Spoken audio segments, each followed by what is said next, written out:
Sastra Melayu zaman sekarang ni macam mana? Adakah masih penuh dengan pantun, syair dan bahasa berbunga atau dah berubah sepenuhnya? Sebenarnya lepas tahun 2020 ni, sastra kita dah banyak berevolusi. Bentuknya sekarang jauh lebih bebas dan pantas. Kita boleh jumpa puisi-puisi pendek dan cerpen dalam bentuk tulis dekat media sosial atau novel indie yang bahasanya sangat direct dan dekat dengan realiti harian kita. Beza paling ketara sastra sekarang dengan yang dulu adalah pada medium dan isu.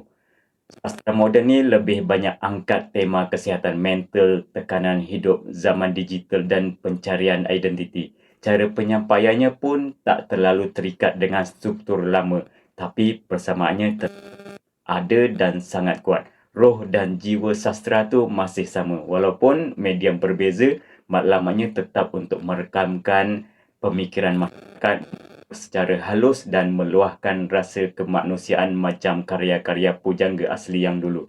Sastra ni sebenarnya cermin siapa kita. Tak kisahlah yang klasik atau yang moden, ini adalah warisan kita. Medium yang dulu diguna untuk bangkitkan semangat pejuang kemerdekaan.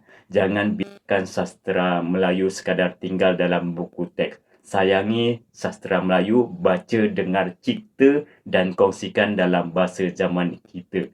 Ini jati diri kita sebagai anak bangsa. Kalau bukan kita yang angkat dan pelihara, siapa lagi kan?